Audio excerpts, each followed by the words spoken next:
अस्सलामु अलैकुम वरहमतुल्लाहि वबरकातुहू। नहमदुहु व नु'मिनु बिही व नतवक्कलु अलैहि व नऊज़ु बिल्लाहि मिन शुरूरि अनफुसिना व मिन सय्यिआति अअमालिना। मन यहदिहिल्लाहु फला मुदिल्ल लहु व मन युद्लिल फला हादिय लहु। ونشهد أن لا إله إلا الله وحده لا شريك له ونشهد أن سيدنا ونبينا وحبيبنا ومولانا محمدا عبد الله ورسوله أرسله بالحق بشيرا ونذيرا وداعيا إلى الله بإذنه وسراجا وقمرا منيرا. فقد قال الله تعالى في كلامه المجيد وفرقانه الحميد: أعوذ بالله من الشيطان الرجيم. بسم الله الرحمن الرحيم. قد أفلح المؤمنون الذين هم في صلاتهم خاشعون.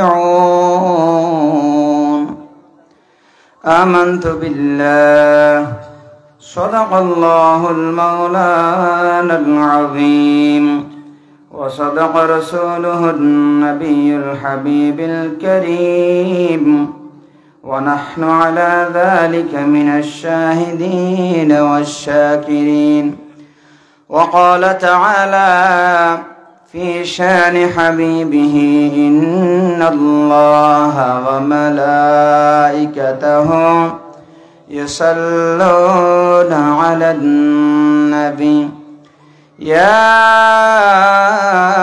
أيها الذين آمنوا صلوا عليه وسلموا تسليما. اللهم سيدنا مولانا محمد وعلى أهل سيدنا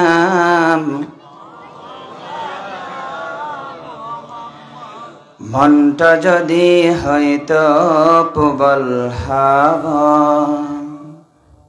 যদি শুভ্র কবুতর মেঘের ডানায় পাঠিয়ে দিতাম, মেঘের ডানায় পাঠিয়ে দিতাম মদিনার তরে, যেথায় আমার প্রিয় নবী ঘুমায় নিরন্তর,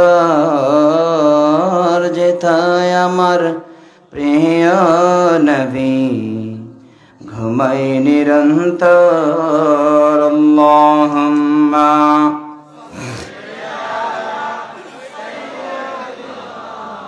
মাওলানা মুহাম্মদ ওয়া আলা আহলি সাইয়্যিদিনা।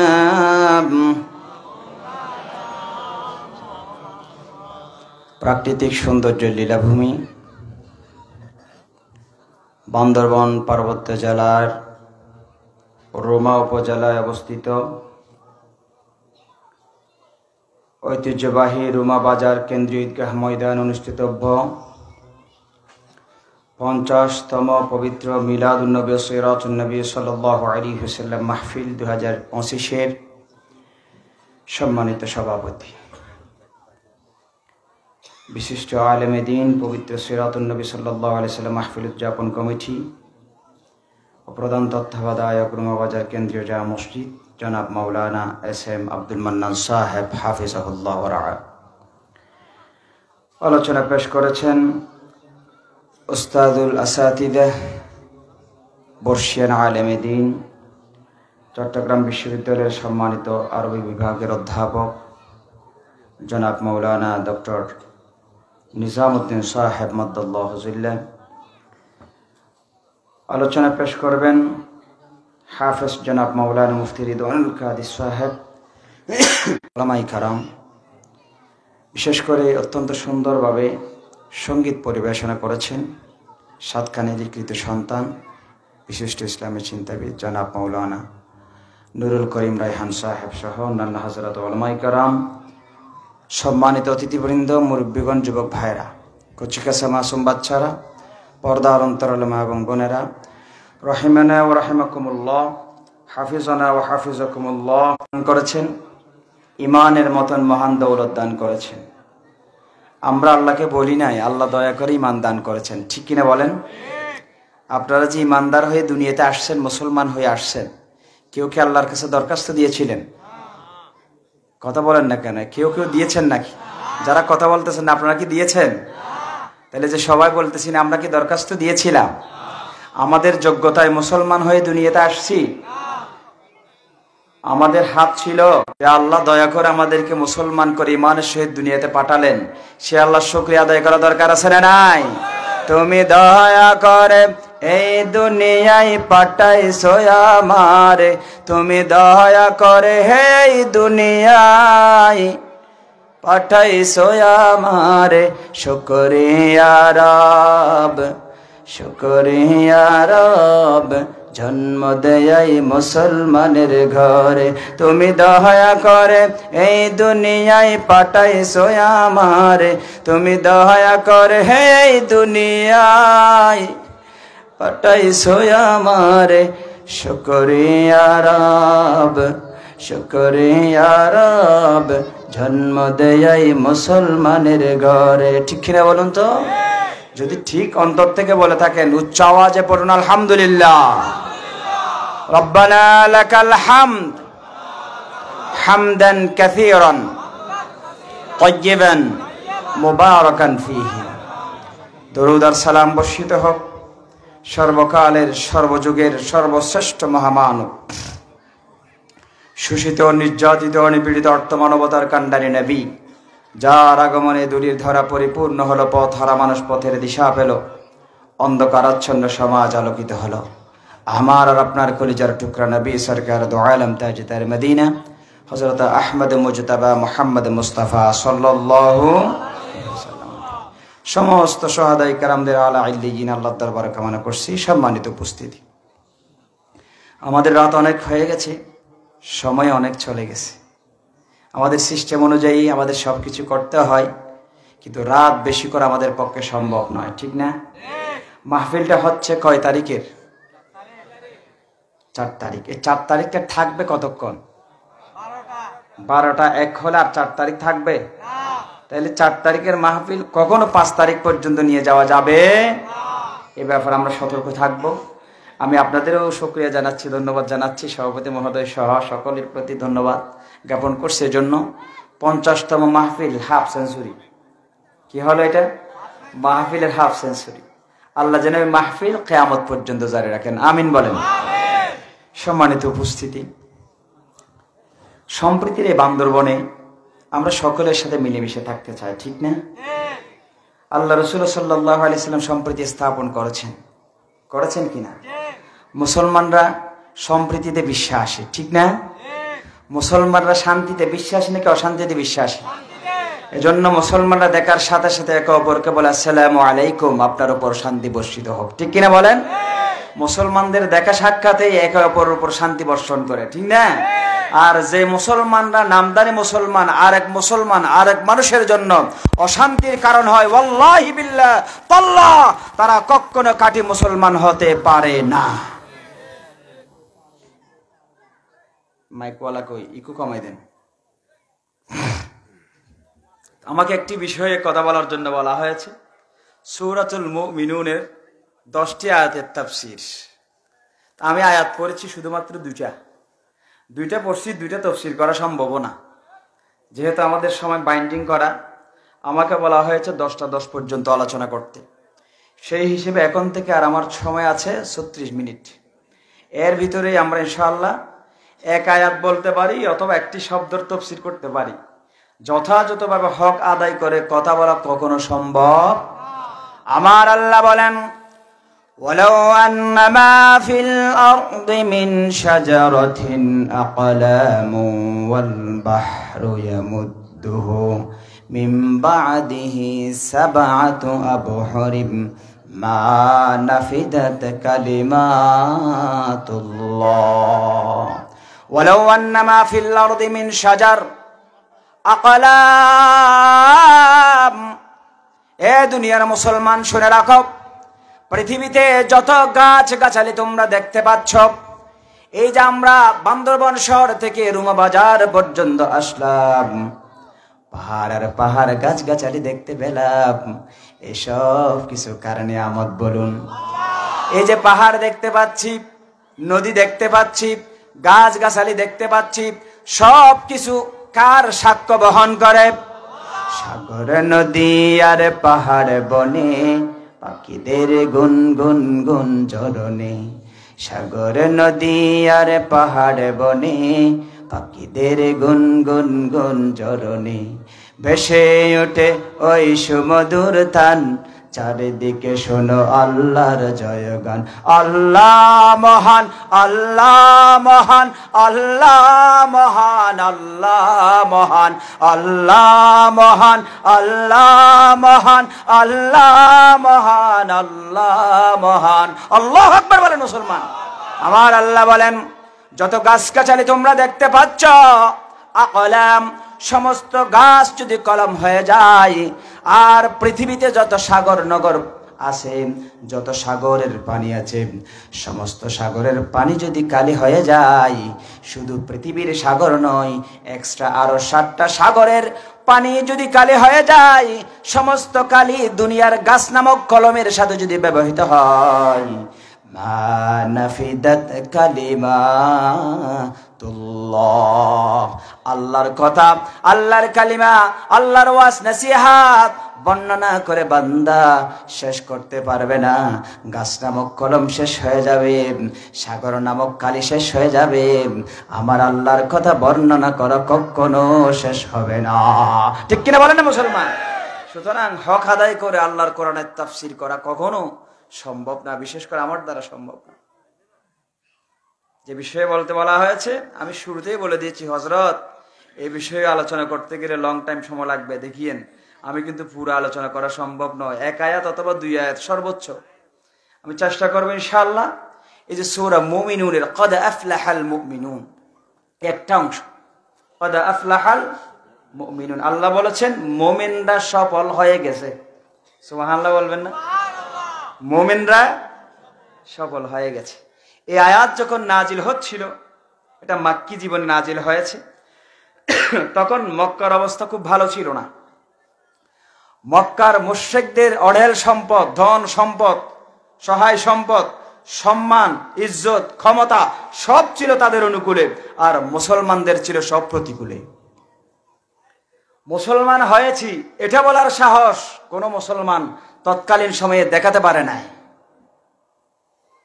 দেখা গেল কাফের মুশরিকদের অবস্থা খুবই ভালো, অভিজাত জীবন যাপন তারা করতেছে, তাদের টাকার কোনো অভাব নাই, সম্মানের কোনো অভাব নাই, ইজ্জতের কোনো অভাব নাই, ক্ষমতার কোনো অভাব নাই। কিন্তু মুসলমান হওয়ার সাথে সাথে তার উপর এত নির্যাতন স্টিমুলার শুরু হয়ে যায়। বেলালের মতো, খাব্বাবের মতো নির্যাতিত সাহাবায়ে কেরাম শুধু কালিমা পড়েছেন, আল্লাহর উপর ঈমান এনেছেন, মুসলমান হয়েছেন, ইমানদার দাবি করেছেন, সাথে সাথে অমানবিক নির্যাতনের শিকার হয়েছেন। বাহ্যিকভাবে দেখা গেল মুসলমানরা খুবই ক্ষতিগ্রস্ত, সফলতা বলতে মুসলমানদের কিছু নাই। আমার নবীর জীবন ছিল 40 বছর পর্যন্ত তাদের দৃষ্টিতে সফলতায় ভরপুর। রাসূল করিম সাল্লাল্লাহু আলাইহি ওয়াসাল্লামকে হেরা গুহায় ধ্যানমগ্ন থাকা অবস্থায় ওহী নাজিল হওয়ার পূর্ব মুহূর্ত পর্যন্ত। শুধু তাই নয়, আল্লাহ রাসূল দাওয়াতি কাজ শুরু করেছেন, এর পূর্ব মুহূর্ত পর্যন্ত আল্লাহ রাসূলের জীবন ছিল তাদের দৃষ্টিতে সফলতায় ভরপুর। আল্লাহ আমিন আস-সাদিক আল মাসদুক বলে তারা উপাধি দিয়েছিল। জনপ্রিয়তা ছিল আকাশ চুম্বী। রাসূলুল্লাহ যখন ইয়া আইয়ুহান নাস কুলু লা ইলাহা ইল্লাল্লাহ তুফলিহুন, হে মানব মণ্ডলী, সমস্ত মূর্তি পূজা বাদ দাও, একমাত্র আল্লাহর গোলামি শুরু করো, তাহলে তোমরা সফল কাম হয়ে যাবে। এই দাওয়াত দিলেন, কালিমার দাওয়াত দেওয়ার সাথে সাথে কালিমার দাওয়াতের অ্যাকশন হলো আল্লাহ রাসূলকে পাথর মেরে জর্জরিত করা। ঠিক কিনা বলেন মুসলমান?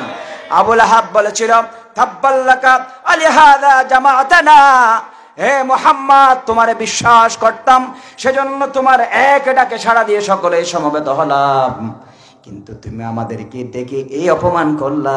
বাপ দাদা 14 গোষ্ঠীর যে ধর্ম পালন আমরা করতেছি, পূজা করতেছি, এই যে মূর্তি পূজার বিরুদ্ধে কথা বললা, তুমি সেই রাসূলের কালিমার দাওয়াত সাহাবায়ে কেরামগণ যুগে যুগে দিয়েছেন। রাসূলের কালিমার হুবহু দাওয়াত যারা দিবেন, রাসূলুল্লাহ দাওয়াত দিয়ে পাথরের আঘাতে জর্জরিত হয়েছেন, আপনি যদি সেই একই কালিমার দাওয়াত দেন, আপনিও আঘাত পাবেন না, কশিন কালেও সেটা বিশ্বাস করা যাবে না। ঠিক কিনা বলেন মুসলমান? কষ্ট লাগতেছে আপনাদের? তাহলে রিঅ্যাকশন বুঝতে হবে, তারপর কালিমার দাওয়াতে যাবেন। আব্দুল্লাহ ইবনে উবাই কালিমার দাওয়াত দিয়েছেন, কিন্তু তার রিঅ্যাকশন ছিল ফুলের মালা। কালিমা হুবহু যারা দাওয়াত দিয়ে যাবেন, সমস্ত মানব জাতির কর্ণকুহরে রাসূলের কালিমার দাওয়াত পৌঁছে দিবেন, তারাও রাসূলের মতো নির্যাতিত, নিষ্পেষিত, নিগৃহীত হবেন। ঠিক করে বলেন মুসলমান? মানেন আর না মানেন, বিশ্বাস করেন আর না করেন, ইতিহাস সেটাই প্রমাণ দেয়। সুতরাং আমরা রাসূলের কালিমার পক্ষে নাকি মুনাফিকের কালিমার পক্ষে? কাফেররা বলা বলে শুরু করলাম, এতদিন ছিল মুসলমানদের জীবন, মুহাম্মদের জীবন সফল, এখন মুহাম্মদের জীবন হয়ে গেল ব্যর্থ। কারণ যে মুহাম্মদ সমাজের মধ্যে সবচেয়ে বিশ্বাসী ছিল, সেই মুহাম্মদ এখন হাটে ঘাটে মাঠে পাটে বন্দরে দোকানপাটে সব জায়গায় যেদিকেই যাক না কেন, মুহাম্মদ এখন ব্যর্থতায় পর্যবসিত হয়েছে।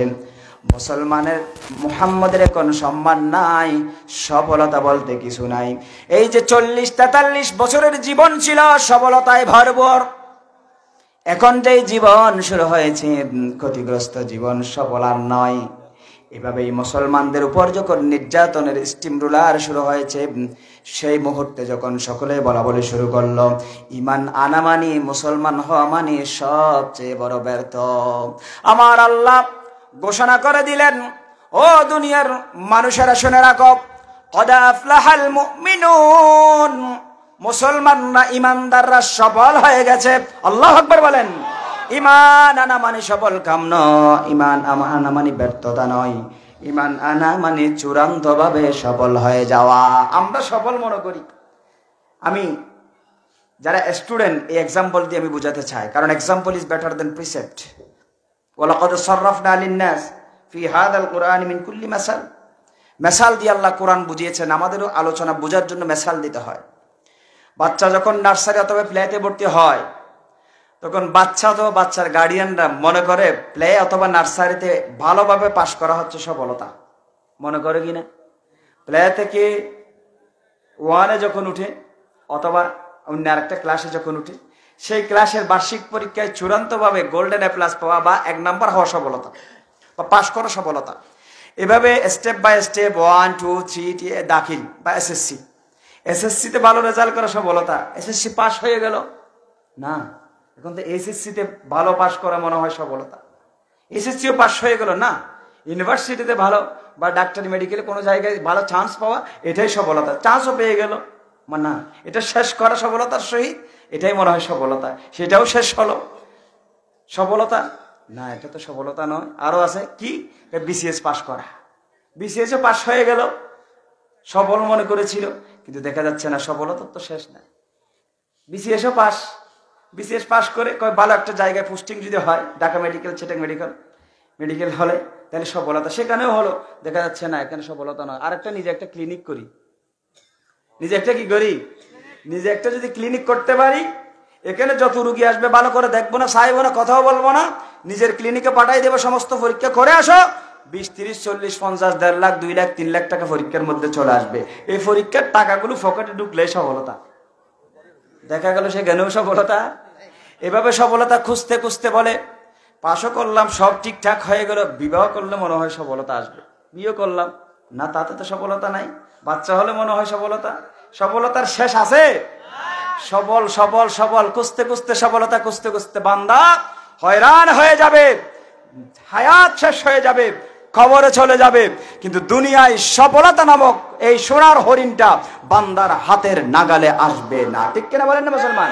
কারণ আমার আল্লাহ বলে দিয়েছেন, তুমি সফলতা খুঁজতেছ, যেই সফলতা তুমি খোঁজার জন্য পাগল হয়ে গেছো, জন্ম থেকে মৃত্যু পর্যন্ত প্রত্যেকটা স্টেপে তুমি সফলতা খুঁজেছো, পেয়েছো, মনে করেছো, পরক্ষণেই বলেছো না না, আরেক স্টেপ গেলেই আমি সফলতা অর্জন করব। সে স্টেপে গেলা, তাও পেলা না।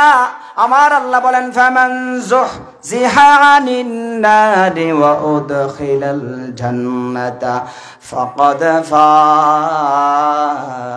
ও দুনিয়ার মানুষ, সফলতা খুঁজতে থাকবা, চূড়ান্ত সফলতা দুনিয়ায় আমি তোমার জন্য কোনো জায়গায় রাখি নাই। চূড়ান্ত সফলতা যদি পেতে চাও, জাহান্নাম থেকে বাঁচার আমল করো, জান্নাতে যাওয়ার জন্য উপযোগী হয়ে যাও। জান্নাতে যদি দাখিল হতে পারো, জাহান্নাম থেকে যদি তুমি বাঁচতে পারো, ফাকাদ ফাজা, তাহলে তুমি বান্দা চূড়ান্তভাবে সফল হয়ে যাবে। সুবহানাল্লাহ বলবেন না? সুতরাং কদ আফলাহাল মুমিনুন,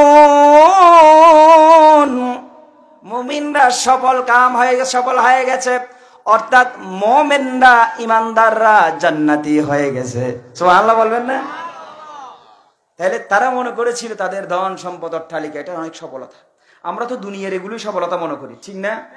একটু যদি ক্ষমতায় যেতে পারি, মেম্বার হতে পারি, চেয়ারম্যান হতে পারি, এমপি হতে পারি, মন্ত্রী হতে পারি, এটার ভিতরে আবার সফলতা খুঁজে আমরা অনেকে আছি কিনা বলেন না? আপনারা যদি কথা রেসপন্স না করেন, তাহলে আমি মনে করবো আমার কথায় আপনারা কষ্ট পাচ্ছেন। আমি তো বাইরের কোনো আলেম নয়, বান্দরবনের এই মানুষ, ঠিক না? তো আমার কথা দ্বারা কষ্ট পাওয়ার কোনো দরকার নাই। আর যদি কষ্ট পেয়ে থাকেন, একটা কথা বলি, শুনেন। কিছু কথায় কিছু মানুষ কষ্ট পাবে, এটা স্বাভাবিক। যদি কষ্ট না পান, তাহলে এগুলো ওয়াজ নয়, মুনাফিকি। কারণ আপনি ডাক্তারের কাছে যান, একটা ফোড়া উঠছে, ফোড়াটা নিয়ে গেলেন ডাক্তারের কাছে, ডাক্তার সাহেবকে বলেন, ডাক্তার সাহেব আমার ফোড়াটা একটু কাটিয়ে দেন। তো ডাক্তারকে আপনার ফোড়া এভাবে বলবেন, ফোড়া আল্লাহর বস্তু, তুই জাগো শোনা বাজে, ওটা মানুষের কষ্ট করা দরকার, জাগো শোনা, এরকম বলবে ডাক্তার? নাকি চুরি টুরি যাটা দরকার, যেভাবে দরকার কাটি দিবে, ব্যথা ফেলেও কাটবে, ব্যথা ফেলেও। এটা একটা গেল।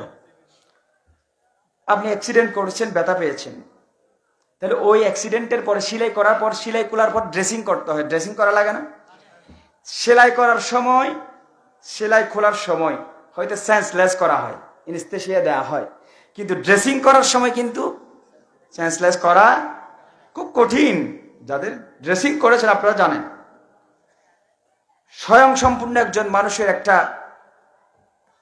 জায়গায় যেখানে আঘাত পেয়েছেন, ছিঁড়ে গেছে, কেটে গেছে, সেখানে ড্রেসিং করা হয়। এক এক চিৎকার ওই রুগীর, হাসপাতাল কেঁপে উঠে, তবুও রুগীর সারে, রুগীর ঘাম বের হয়, রুগীরে যারা ধরে তাদের ঘাম বের হয়, যে ড্রেসিং করে তারও ঘাম বের হয়ে যায়, চিৎকারে কান্নার রোল পড়ে যায়, কিন্তু ওই রুগীকে সারে না। শেষ পর্যন্ত ড্রেসিং মানি এখানে যে ময়লাগুলো হয়েছে ওইগুলো পরিষ্কার করতেছে।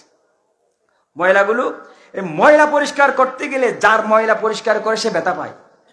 সে কি ভাই বলেন না?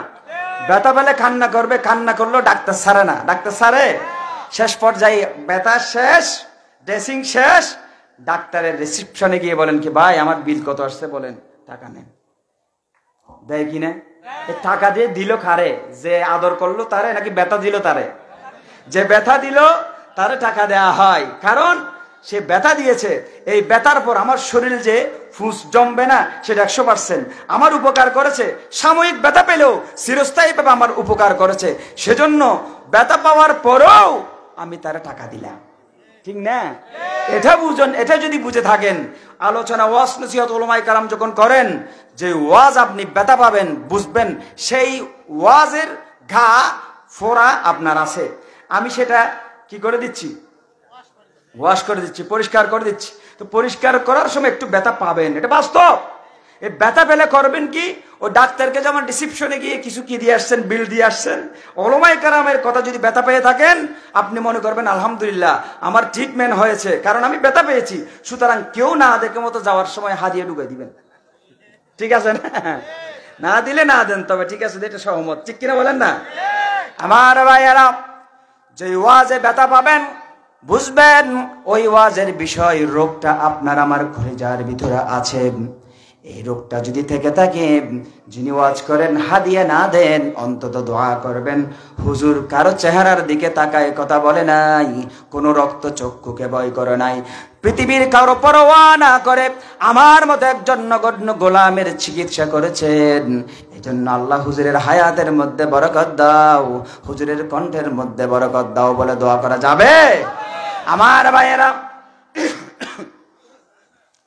তাহলে ক্ষমতা যদি পাই সফল মনে করি, আমরা করি কিনা বলেন না, করি কিনা? হযরত ওমর রাদিয়াল্লাহু তাআলা আনহু বলেন, মান ইতাজ্জা বিমাকানিহি ফালয়ানজুর ইলা ফিরআউন। ক্ষমতাকে তোমরা অনেক ইজ্জতের মনে করো, সম্মানের মনে করো, সফলতার মনে করো। যদি এটা মনে করে থাকো, তাহলে মান ইতাজ্জা বিমাকানিহি ফালয়ানজুর ইলা ফিরআউন। ফিরআউনের দিকে তাকাও, সেও ক্ষমতাধর ছিল, এমন প্রতাপশালী ক্ষমতাধর ছিল, নিজে নিজে বলেছিল আনা রব্বুকুমুল আলা, বলেছিল কিনা? তোমরা একটু তাকাও, ফেরাউনের একটা ইজ্জত আছে না? ফেরাউনের নাম আছে কিনা? নাম আছে, কিন্তু সম্মান নাই। আছে। ফেরাউনের নামের অনুসরণ করে পৃথিবীতে সেই থেকে আজ পর্যন্ত কোন ব্যক্তি ফেরাউন নাম রেখেছেন এরকম আছে নাকি? কারণ তার ক্ষমতা তার জন্য ইজ্জতের কারণ, সফলতার কারণ ছিল না, ঠিক কিনা বলেন না? ওয়ামান ইয়াতাজ্জা বিমালিহি ফালয়ানজুর ইলা কারুন। যদি ধন সম্পদ তোমার ইজ্জতের কারণ, সফলতার কারণ হয়, তাহলে কারুনের দিকে তাকাও, যাকে আল্লাহ অট্টালিকা দিয়েছিলেন, অনেক সম্পদের মালিক বানিয়ে দিয়েছিলেন। ইন্না কারুনা কানা মিন কওমি মূসা ফাবাগা আলাইহিম ওয়া আতাইনাহু মিনাল কুনুজি মা ইন্না মাফাতিহাহু লাতানু বিল উসবাতি উলিল কুওয়া। আল্লাহ এত সম্পদ কারুনকে দিয়েছিলেন, তার সম্পদের যে ধনভাণ্ডার আছে, ওই ধনভাণ্ডারের যে তালা আছে, ওই তালার চাবি বহন করার জন্য অনেক শক্তিশালী যুবকদেরকে সে নিয়োগ দিয়েছিল। কিন্তু তার সম্পদ তার ইজ্জতের কারণ হয়েছে, তার সফলতার কারণ হয়েছে। হযরত ওমর বলেন, তুমি যদি মাল ধন সম্পদ যদি সফল মনে করো, তোমরা তো মনে করবা দুনিয়ার মানুষ এরকমই, বিল্ডিং একটা করলাম আর একটা করে যদি ভাড়াটা দিতে পারে আমি সফল। এই কোনো জায়গায় সফলতা নাই। এইরকম যদি সফল মনে করো, তুমি কারুনের দিকে তাকাও। আজ পৃথিবীর মানুষ কারুন নাম শুনলে মহব্বত করে নাকি ঘৃণা করে?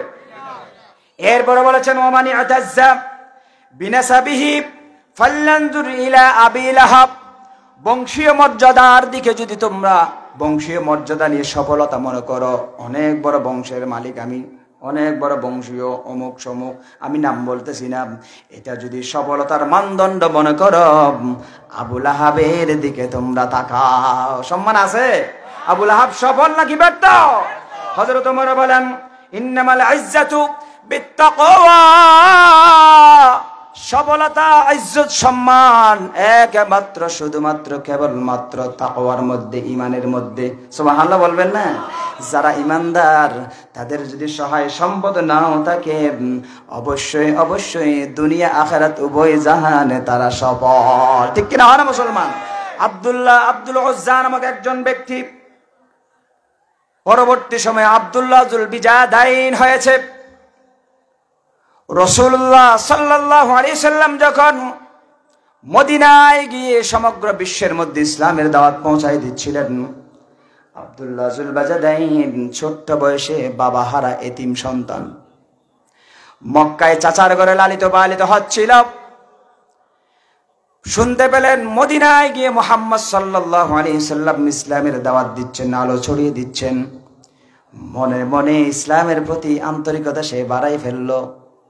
মক্কা বিজয় যখন হয়ে গেল, রাসূল করিম সাল্লাল্লাহু আলাইহি ওয়াসাল্লাম রক্তপাত ছাড়া মক্কা বিজয় করলেন, এমন এমন দুশমনদেরকে ক্ষমা করে দিলেন যে দুশমনরা রাসূলের আপন চাচাকে হত্যা করেছেন, ওয়াহশী নামক রাদিয়াল্লাহু তাআলা আন। এরকম দুশমনদেরকে ক্ষমা করে এমন দৃষ্টান্ত স্থাপন করেছেন মুসলমানরা শান্তির পক্ষে অশান্তির বিপক্ষে। ঠিক খেলে বলেন না মুসলমান? ওয়ামা আরসালনাকা ইল্লা রাহমাতাল লিল আলামিন।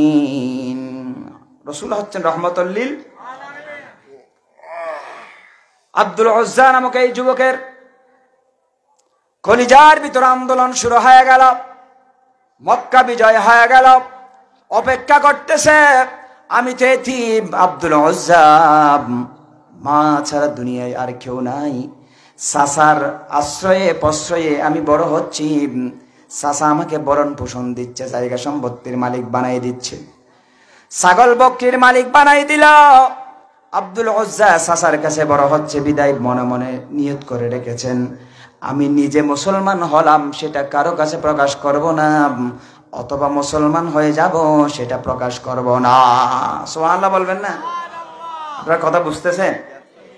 একটু অমনোযোগী মনে হচ্ছে। হ্যাঁ, আলহামদুলিল্লাহ বলেন, জোরে বলুন আলহামদুলিল্লাহ। নাম কি বলেছি বলুন তো? আব্দুল উজ্জা। এখন আব্দুল উজ্জা, পরে যাব আব্দুল্লাহ। ঠিক আছে না ইনশাআল্লাহ?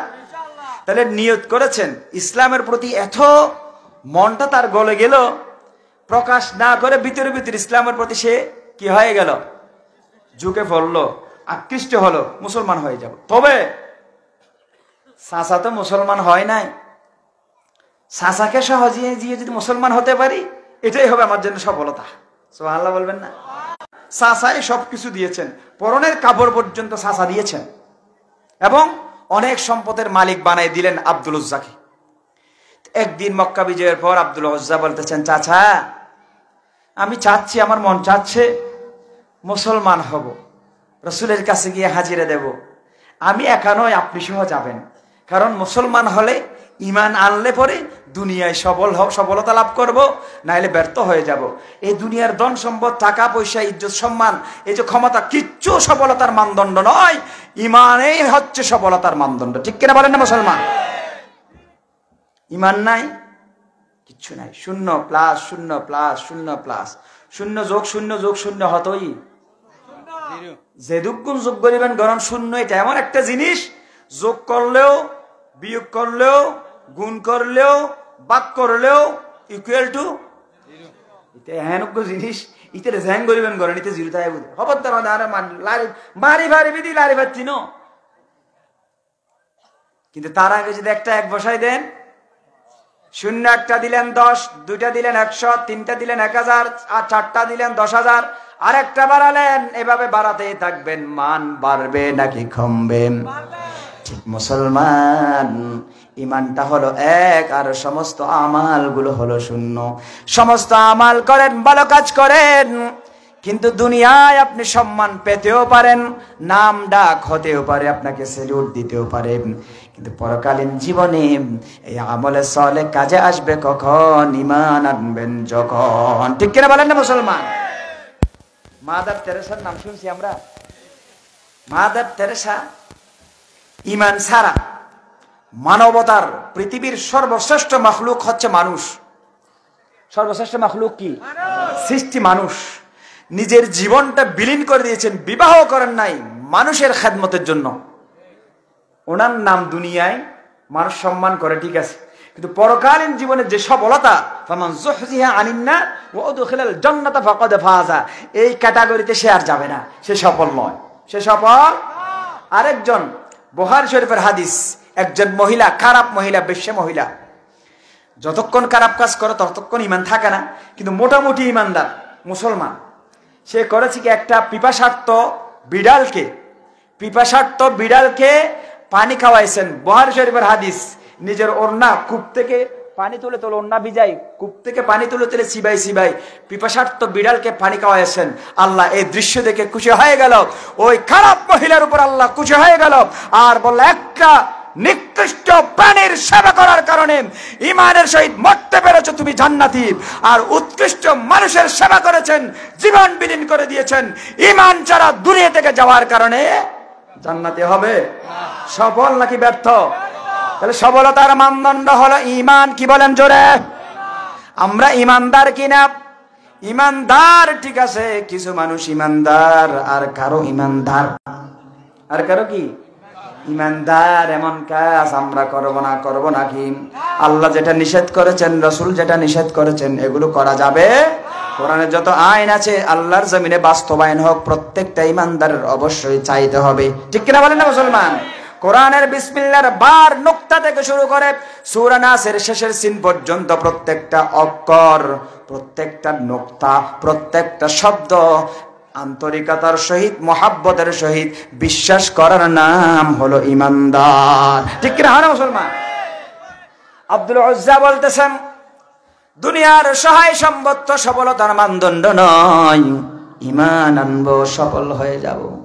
চাচাকে বললেন, আপনিও সফল হয়ে যান, কারণ আপনি আমার উপর, আমি আপনার উপর, আপনার কাছে আমি ঋণী। আপনি আমাকে, আমার বাবা ছোট অবস্থায় মারা গিয়েছে, নিজের বাবার মতো লালন পালন করেছেন, আপনাকে ছেড়ে একাকী আমি মুসলমান ঈমানদার হব না। আমি স্বার্থপর নই, আমি সেলফিশ নই, আপনাকে নিয়ে আমি মুসলমান হব। চাচা এটা ভালোভাবে গ্রহণ করবে মনে করেছিল, কারণ চাচা আব্দুল উজ্জাকে আপন ছেলের মতোই আদর করতেন, যে কোনো আবদার পূরণ করতেন। সে আশায় মনে করেছিলেন আমার চাচা আমার এই কথাটাও ফেলবে না, ঈমানদার হয়ে যাবে, মুসলমান হয়ে যাবে। কিন্তু হিতে বিপরীত হয়ে গেল। চাচা তেলে বেগুনে জ্বলে উঠল আর বলল, আমার বিড়াল আমার কয় মেয়, আমার কাছে লালিত পালিত হয়েছ, সব কিছু তোমারে আমার সম্পত্তির মালিক বানাই দিলাম, বেড়া বকরির মালিক বানাই দিলাম, টাকা পয়সার মালিক বানাই দিলাম সফলতার জন্য। কিন্তু তুমি খেয়াল করেছ সব কিছুর মালিক বানালাম আমি, আর তুমি মালিক বানাচ্ছ আরেকজনকে। সেটাকে জোরে বলুন না, কে? ইন্নাল্লাযীনা ক্বালু রাব্বুনাল্লাহ, যারা বলে রব্বুনাল্লাহ সুম্মা ইসতাকামু, রব্বুনাল্লাহ বললে মানুষ শুধু হয় না, এর উপর ইস্তেকামত থাকতে হবে। এখন আসবে ইস্তেকামতের বিষয়। আব্দুল উজ্জা প্রকাশ করার সাথে সাথে চাচা তেলে বেগুনে জ্বলে উঠলেন আর বলতেছেন, আব্দুল উজ্জা এর পরিণাম কি হতে পারে তুমি জানো নাকি? কেমন দুঃসাহস তোমার, আমার ঘরে লালিত পালিত হয়ে তুমি মুসলমান হওয়ার জন্য, ঈমান আনার জন্য আমার কাছে প্রস্তাব করেছো। যাও, ঈমান যদি আনতে চাও তবে তোমার কি হবে তুমি জানো না? কি হবে? আমি যে তোমার যে সহায় সম্পত্তির মালিক বানালাম, সব কিছু আমি নিয়ে নেব। টাকা পয়সা যেগুলো দিলাম সেগুলো নিয়ে নেব, বেড়া বকরির পাল যেগুলো তোমার মালিক বানাই দিলাম সেগুলো নিয়ে যাব, কোটি কোটি টাকার মালিক তোমার বানাই দিলাম, সব নিয়ে নেব যদি তুমি ঈমান আনো। আব্দুল উজ্জা বলেন, ও চাচা মনে করেছিলাম আপনি মুসলমান হবেন, কিন্তু হচ্ছেন না, আবার বলতেছেন আমার সমস্ত সম্পত্তি নিয়ে নিবেন। চাচা রে, আমি সিদ্ধান্ত নিলাম আমি ইস্তেকামত থাকবো রব্বুনাল্লাহর উপর, আল্লাহর উপর ঈমান আনবো। দুনিয়ার সবকিছু যদি দিয়ে দিতে হয় হাসি মুখে দিয়ে দেব, ঈমান আর কাউকে দেব না। আল্লাহু আকবার। আব্দুল উজ্জা সব কিছু নিয়ে নেওয়া হলো, জায়গা সম্পদ নিয়ে নেওয়া হলো, টাকা পয়সা নিয়ে নেওয়া হলো, ছাগল পাল নিয়ে নেওয়া হলো। এরপর আব্দুল উজ্জা চলে যাচ্ছে, ডাক দিলেন, চাচা হে আব্দুল উজ্জা দাঁড়াও, তুমি যে কাপড় পরে আছো, কাপড় পরিধান করেছো, এগুলো কার কাপড়? চাচা রে, এগুলো তো আপনার কাপড়। আমার কাপড় পরে তুমি মুহাম্মদের দরবারে যেতে পারবা না, খোলো। 20 বছরের টাকরা যুবক কাপড় পরেছেন, চাচার কাপড় বলেন এতিম বাচ্চা, খুলতে বলেছেন, উপরের কাপড় খুলেছেন, গায়ের কাপড় গেঞ্জি খুলেছেন। আব্দুল উজ্জা তাড়াতাড়ি কলো, চাচা রে আমি তো বড় হয়েছি, 20 বছর, 18-20 বছরের যুবক, আমার যে পরনের কাপড় আছে, পাজামা আছে, লুঙ্গি আছে, এটা যদি নিয়ে নেন তাহলে আমি তো উলঙ্গ হয়ে যাব। চাচারে এই কাপড়টা একটু আমার শরীরে থাকুক না। কয় না, ঈমান ছাড়ো নতবা আমার দেয়া কাপড় ছাড়ো। আল্লাহু আকবার। আব্দুল উজ্জা চিন্তা করলেন, ঈমান আনলে সফল হব, ইমানদার হতে পারলে সফলতা অর্জন করব। সুতরাং পরনের কাপড় শুধু এটা নয়, সব খুলে ফেললেন, খুলে দিয়ে দিলেন। উলঙ্গ একজন যুবক দৌড়াইয়া মা জননীর কাছে গেলেন, দরজা করলেন। মা দেখার সাথে সাথে যুবক একজন সন্তানকে উলঙ্গ দেখে মা চোখে হাত দিয়ে দিলেন, আর বলতেছেন, আব্দুল উজ্জা, কেন তোমার এই অবস্থা হলো বলো? কয়, মা রে, ঈমান আনার কারণে আমি মুসলমান হয়েছি। মা, তোমার কাছে এসেছি, তোমার ঘরে যদি কোনো কাপড় চোপড় থাকে আবার একটু দাও। কয়, বাবারে কাপড় কই পাবো? তোমার বাবা নাই, আজকে কত বছর নিজে কাপড় পরার জন্য কাপড় পাচ্ছি না, তোমারে দেব কোত্থেকে? ঘর খুঁজে খুঁজে পুরাতন একটা কম্বল পাওয়া গেল। ওই কম্বলটা আব্দুল উজ্জারে দিলেন। আব্দুল উজ্জা সেটা ছিঁড়লেন, এক অংশ নিচের অংশের মধ্যে পড়লেন, আর এক অংশ গায়ের মধ্যে দিলেন। হাঁটা শুরু করলেন মক্কা থেকে মদিনায়। হাঁটতে হাঁটতে মদিনার মসজিদে নববীতে চলে গেলেন। মসজিদে নববীতে উনি যখন পৌঁছলেন ফজরের আগে আগে এক কর্নারে গিয়ে বসে গেলেন। উস্কো কুস্কো চুল, ধুলো বালিওয়ালা ছেঁড়া কম্বল পরিহিত একজন যুবককে রহমাতাল লিল আলামিন এসে দেখতে পেলেন। সাথে সাথে চোখ গেল আব্দুল উজ্জার দিকে। বলে, তুমি কে? ইয়া রাসূলুল্লাহ ওয়া ইয়া হাবিবাল্লাহ, আমি হলাম আব্দুল উজ্জা। তোমার এই অবস্থা কেন? কই, ঈমান আনার কারণে আমার করুণ অবস্থা। আল্লাহু আকবার। আজকে দেখে তোমার নাম আব্দুল উজ্জা নাই, তোমার নাম হলো আব্দুল্লাহ দুল বিজাদাইন, দুই কম্বলের মালিক হচ্ছে আব্দুল্লাহ। ও আব্দুল্লাহ, তুমি আহলে সুফার অধিবাসী হয়ে যাও। আর সাহাবায়ে কেরামদেরকে অর্ডার করলেন, আব্দুল্লাহকে কোরআনের ইলম শিক্ষা দাও। কোরআন শেখানো হলো। আব্দুল্লাহ, এখন আব্দুল উজ্জা নাই, কারণ আব্দুল্লাহ মানে কার গোলাম? কোরআন পড়া শুরু করলেন, না হলে সুফার অন্তর্ভুক্ত হয়ে গেলেন। এত জোরে জোরে কোরআন পড়তেছেন, হযরত ওমর রাদিয়াল্লাহু তাআলা অন্যান্য সাহাবায়ে কেরামগণ অভিযোগ করলেন রাসূলের কাছে, ইয়া রাসূলুল্লাহ, আব্দুল্লাহর জ্বালায় তো আমরা ইবাদত করতে পারতেছি না, এত জোরে তেলাওয়াত করে আমরা শান্তিতে ঘুমাতেও পারি না, নামাজও পড়তে পারি না। রহমাতুল লিল আলামিন বলেন, খবরদার খবরদার খবরদার, আব্দুল্লাহর ব্যাপারে কোনো কথা বলবা না। এই কোরআন পড়ার জন্য, ঈমান আনার জন্য আব্দুল্লাহর মতো ত্যাগ স্বীকার আর কেউ করে না। আল্লাহু আকবার বলেন। আব্দুল্লাহ, সংক্ষেপে বলতেছে, আমার সময় আছে 3 মিনিট, সংক্ষেপে বলি, শুনেন। আব্দুল্লাহ দুল বিজাদাইন, তাবুকের যুদ্ধের দামামা বেজে গেল। রোমান সম্রাট, খ্রিস্টানদের সাথে মুসলমানদের যুদ্ধ হবে, কঠিন যুদ্ধ। এই যুদ্ধে রসদ সামগ্রী সংগ্রহ করার জন্য রাসূলুল্লাহ সাহাবায়ে কেরামদেরকে ঘোষণা করলেন। ওসমান রাদিয়াল্লাহু তাআলা আনহু প্রায় 900 ওট সামগ্রী ইসলামের জন্য, যুদ্ধের জন্য দান করলেন। সুবহানাল্লাহ। ওমর রাদিয়াল্লাহু তাআলা আনহু সহায় সম্পদের, পুরো সম্পদের অর্ধেক দান করে দিলেন। আবু বকর রাদিয়াল্লাহু তাআলা আনহু যা ছিল সব দান করলেন। নারায়ে তাকবীর। আল্লাহু আকবার। আজকের প্রধান বক্তা মেহমান চলে এসেছেন ইনশাআল্লাহ। আমি আর 2 মিনিট সময় আছে, যেহেতু ক্যাসেট না, এদিক ওদিক হতে পারে কয়েক মিনিট, আমি যথাসময়ে শেষ করে দেব ইনশাআল্লাহ। বলেন। আব্দুল উজ্জা ছিল যে ইমানদার, রাসূলের কাছে আসলে, ইয়া রাসূলুল্লাহ, সবাই তো সব দিলেন, আমার তো কিছু নাই, সারা কম্বল নিয়ে এসেছি, ঈমান নিয়ে এসেছি, কিচ্ছু নাই, আপনি একটু আমার জন্য দোয়া করে দেন, যাতে আমি তাবুকে গিয়ে যুদ্ধ করে কাফেরদের বিরুদ্ধে ইসলামের পক্ষে, আল্লাহর পক্ষে, রাসূলের পক্ষে শহীদ হতে পারি। সুবহানাল্লাহ বলেন না। আল্লাহ রাসূল সাল্লাল্লাহু আলাইহি ওয়াসাল্লাম বলেছে, একটা গাছের বাকল ছাল নিয়ে আসো।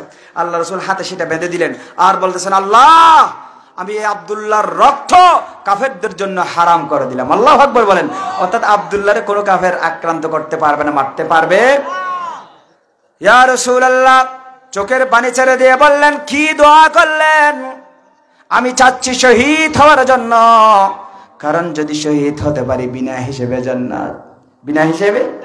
আপনি কি দোয়া করলেন? আমি যাতে শহীদ না হই এমন দোয়া কেন করলেন?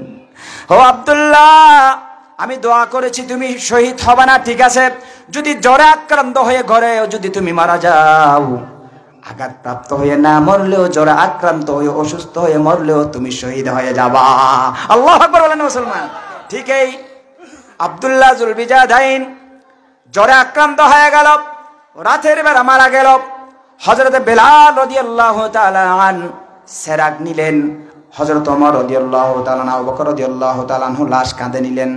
আল্লাহ রাসূল সাল্লাল্লাহু আলাইহি ওয়াসাল্লাম রাতের বেলায় কবরে নামলেন। সুবহানাল্লাহ বলবেন না?